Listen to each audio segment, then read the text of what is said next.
The Mermaid by Jan Brett.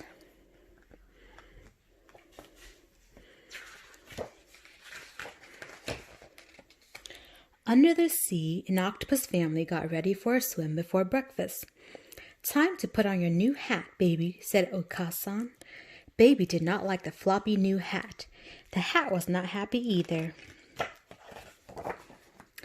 As the octopus family set off behind their house, a little mermaid spotted their front door. Kinero had been drifting in a warm current with her pufferfish friend. "Take care," Puffy warned. "You never know who may live there." "But I'm so curious," she said. Kinero sashayed toward the seashell house.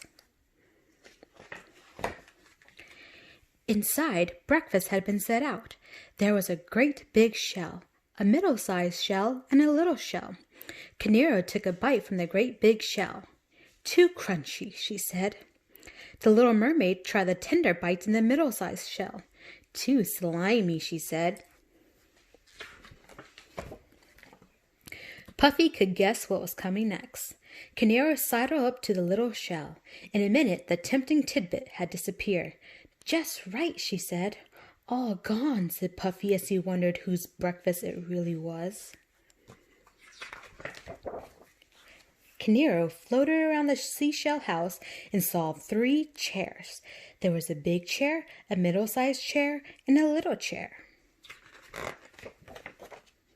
She sat down in a large coral chair. "Too many bumps," she said as she smoothed her scales.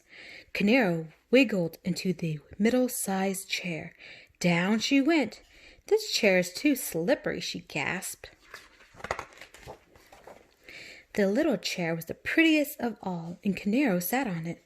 "Just right," she said, and she gave her fins a flippity-flip. All that wiggling broke the chair to bits.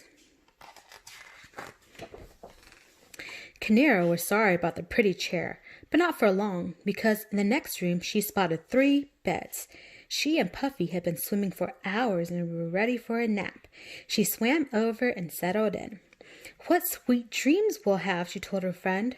But someone had been eating in that bed, and there were smashed shells and crab claws all around. "This bed is too messy," she sighed. She flopped down on the middle-sized bed. "This bed is too squishy," she complained. As Kinero patted her tiara, she spied the last small bed. It rocked like a cradle in the tide. She set her head down on a pillow star and fell sound asleep. Soon the octopus family returned over the sandy shoals. Right away, Otosan saw his breakfast shell overturned. "Someone has been crunching on my crustaceans," he said, turning pink. Okasan huffed. "My breakfast has been splashed." She turned pinkish too. Baby looked around for her breakfast, but all she saw was the upside-down shell. "Someone has been eating my breakfast, and there's nothing left for me," she cried. Otosan saw that his coral chair looked different. "Someone has been sitting on my chair," he announced, now even redder. Okasan went from pink to red when she saw her chair. "Who has been squashing my chair and scattering my teacups?" she asked. Baby saw her beautiful chair all in pieces. The hermit crabs were taking it. "My chair is going, gone," she cried.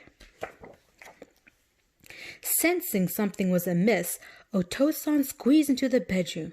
"Someone has been sleeping in my bed," he blasted ocean water and kicked up the star-shaped sand. Puffy felt the ripples as Okasan jetted toward her bed. The soft seaweed she liked to drowse in was tangled and torn. "Someone has been sleeping in my bed," she said. Baby octopus peeked inside her tiny bed. A beautiful mermaid was sleeping there. "Someone has been sleeping in my bed, and here she is." The little mermaid opened her eyes and saw the adorable octopus. The baby's eyes were soft and sweet. Her skin was shell pink. Her graceful arms danced, but she was wearing the oddest hat the little mermaid had ever seen. Kinero, who didn't like to see anyone unhappy, gasped. "That will not do." She thought about her tiara. Just then, all three octopuses reached for Canaro with their 24 arms.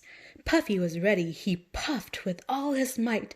Puffa, puffa, pokety poke, sticky stick. His sharp pickles did not let the octopuses near the Little Mermaid.